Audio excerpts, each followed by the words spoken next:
So, I know I've come up here and I've started out with some of the nerdy stuff I'm into before, and I'm bringing it up again, so I apologize real quick. I'll get it out of the way, though.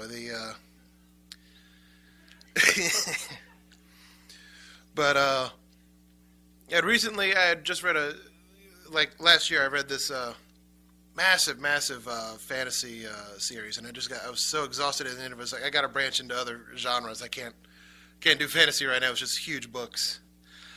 And I tried to branch out into other genres, and one of the ones I tried to delve into a little bit that I hadn't really done before was horror. And there was this, I won't stay long on it, don't worry. This franchise had just launched a game series very recently before I started to get into it, and this is when I got into it, and it's one of my favorites and continues to be, but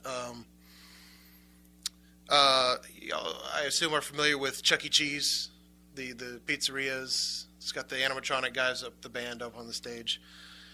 It sounds silly, I'll be perfectly honest, but this game series is called Five Nights at Freddy's. About a haunted pizzeria where at midnight the animatronics would come down off the stage and try to chase down the security guard. And of course, you were the security guard in this game. Just one of my favorite sandwiches because it was so silly, but then when you got into the game, you realized how intense they'd actually made the horror element of it. It was this fun juxtaposition that I liked. One of my favorite horror franchises, not Jeremiah's.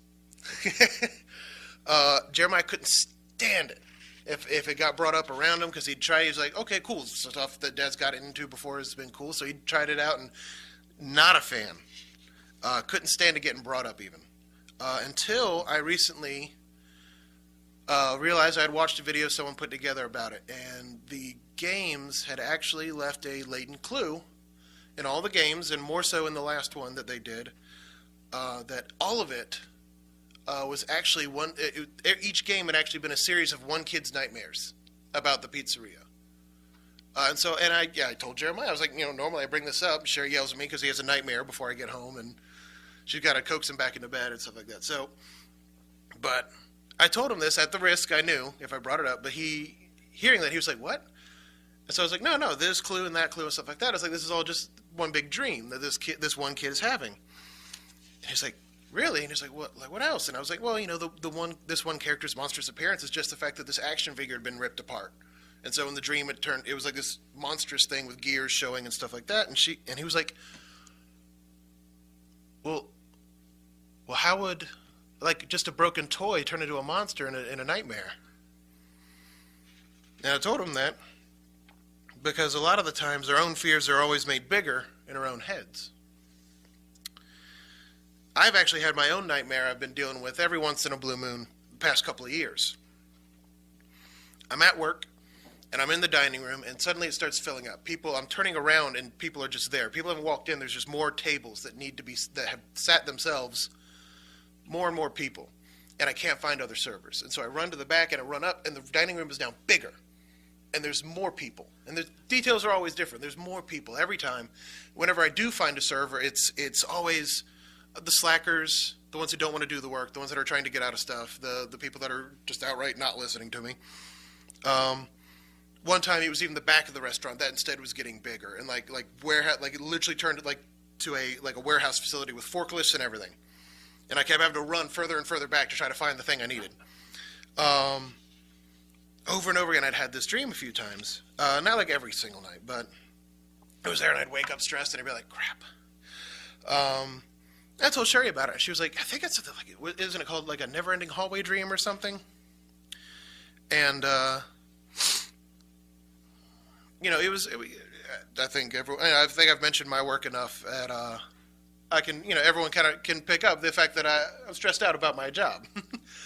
The people I'm working with, stuff like that.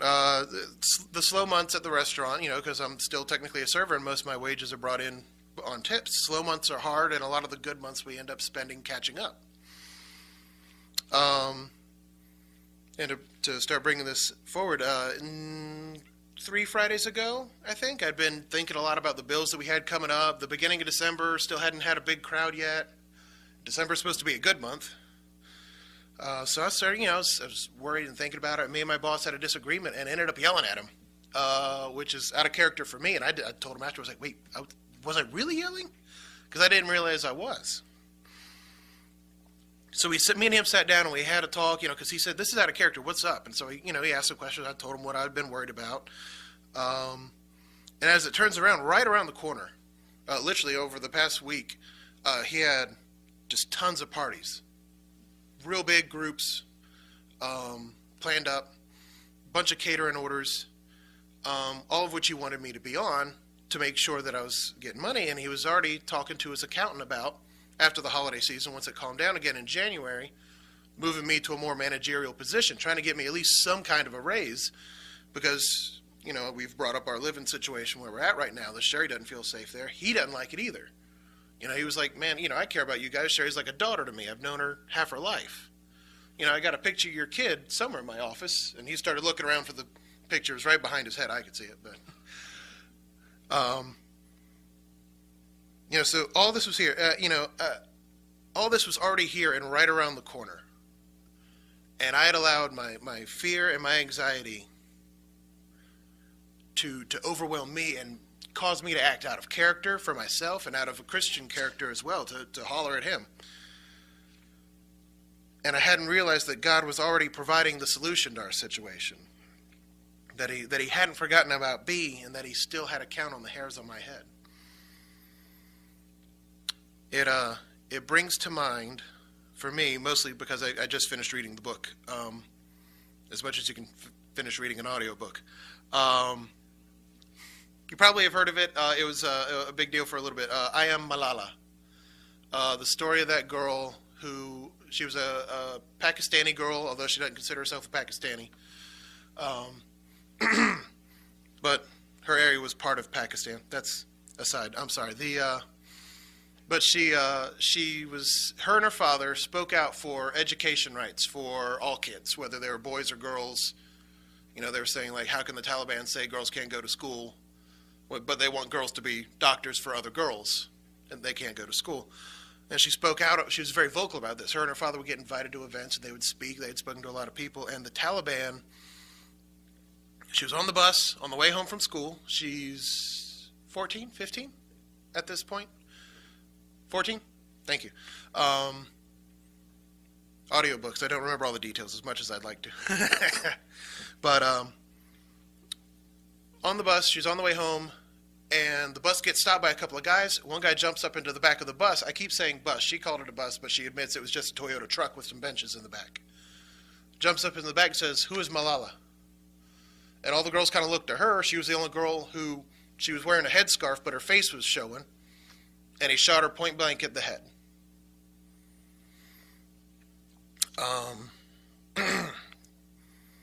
She actually doesn't even remember having been shot. Like, she just remembers watching a butcher. Like, when they stopped, she remembers looking at a butcher on the side of the road cutting chickens' heads off.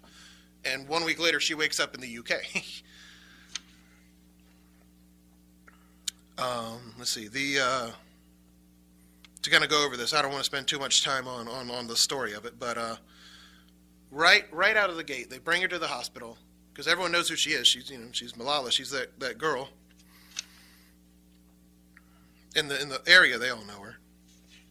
They take her to the hospital. They realize what's going on, and they're trying. They lucked out. The guy, apparently, the other girls on the bus said his hand was shaking. So apparently, even this guy wasn't committed to the act. His hand was shaking. He shot 3 times, and only 1 bullet hit her. And it struck her in the eye socket. If I remember right, it entered her eye socket, and because she was down and he was over her, missed her blade completely and lodged in her shoulder blade. I think it went down the back somehow. The math never seemed to line up for me when they talk about it, but it lodged in her shoulder blade on her left. So it completely missed her brain, completely missed her eye, hit in her shoulder. But it was still brain swelling and stuff like that, which they didn't realize for a little bit. But immediately the military, because the military had a presence here, because they had just, they were still trying to clean out the Taliban in that valley of Swat. Immediately the military jumps on this, and they're like, let's get her out of here. They put her on a military helicopter and take her to Peshawar, which is right on the front lines with the Taliban combat, but it's full-on military hospital with all the best stuff they got. And there just happens to be also the best neurosurgeon Pakistan can offer at this hospital. So he's the one who, he's like, no, she's swelling. We got to, take a part of her skull out to fix all this stuff up. And he's buying her more time that otherwise she wouldn't have had. And at the same time, the general had called down 2 UK doctors to help advise on getting more, because they had all this stuff they're at the state where they had all the best tech they could for getting a surgery done, but they did not have the facilities for recovery, to keep recovery going very well, which is just as important. These 2 UK doctors were down here to talk to them about that. One of them happened to be specializing in surgery for children. So these 2 UK British doctors are there.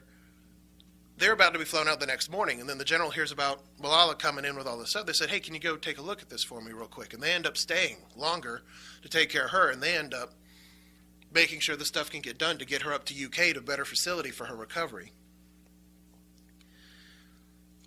And it brings to mind her father, Ziadin. He asked that first doctor, whose name I couldn't remember, if moving her was the right thing to do, because he was very unsure about this. He responded, I believe that God provides the solution, and then he presents the problem. And isn't that really the case? How often have any of us been in distress only to find out the solution was not only already provided for us, but that it had been in the works for quite some time, months in advance, even. Like the blind man who was stricken with blindness, only to show the glory of God so that he could be healed by Jesus. His solution had been provided for him about 30 years prior. And that's something to remember in our patience when we're going through the trials, is that all of our suffering and pain is going to bring him the glory, so long as we remember to give it to him. Like the lepers that were healed by Jesus, they didn't even realize they were being halfway to where they were going, and only one of them turned back to thank him, to give him the glory and the praise for that. We need to remember to be that one guy. Go back to him and stay there, and to keep asking for that providence. Like the widow who continued to go back to the judge until he answered her request. The sparrow that we keep hearing that toils not. It's always provided for. How do these birds go about their food? They go out there in the grass and they peck? No. Is that food? No. And they keep going until they get what they need. And they keep checking until they find the bug or whatever they're looking for. They take off, asking no more of than what they need. We have to keep going to God, not just because it lets him know, hey, yeah, they need this. It's on their mind. It also lets them know that we still need him, that he is still on our mind. If I can go back to Malala's story, you can imagine how you'd feel if you were on the bus home and then suddenly you woke up and you were on another continent.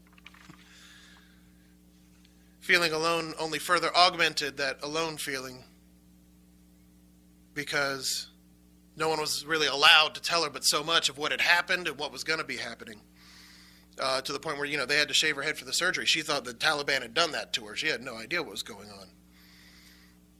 But then she, after a couple weeks, she finally saw what had happened to her during that missing week. And what she found was that the entire world had, grown aware of her story, and she had literal sacks of mail and gifts and cards wishing her well, sending prayers. And her first initial reaction was that people had saved me. And she believed it wasn't just the doctors, the serendipitous presence of the right doctors at the right time when she happened to have been shot, but the fact that she was saved by the efforts of the people all around the world praying for her to receive the healing that she needed. And so let's remember that attitude in the times of trials, that when we have each other's backs, or that we do have each other's backs, that when we have these trials, we should be bringing up that we are going through the trial. We should be able to open up during these prayer requests. This is going on in my life, that we should be able to bring up all of it, because we all have each other's backs, and we'll all be praying that we all succeed as that body of Christ. So back to me and Jeremiah, I faltered, I lost my faith, and I let my fears consume me to the point where I acted out in an unchristian manner, not let alone outside of my own character. But when I saw that what God had in store for me right around the corner, like I've already made more money in the past week than I made, like it feels like, at least in the past week, that I felt like it made all in November because of these large parties and stuff. And when I saw what he had in store for me, when I realized that he hadn't forgotten me, I had a new dream that very next night. I'm at work. The weather's really nice. Business was good, but it wasn't crazy. I'm not running back and forth trying to get stuff done. I'm sitting down working on my paperwork, which is the thing I've always feel like I'm behind on at work. And the servers around me are all the ones that I respect, the ones that I know have my back. And they bring me some more paperwork to handle. And my reaction is just, really? And I laugh. Good night. And I woke up that morning and I felt comforted. And just like Jeremiah realized that even in a fictional world of haunted Chuck E. Cheese's, the fears themselves were fictional, I realized that I had nothing to fear. Not when I have the support of his people. Not when I let him know that I still need him. Not while I still give him the glory.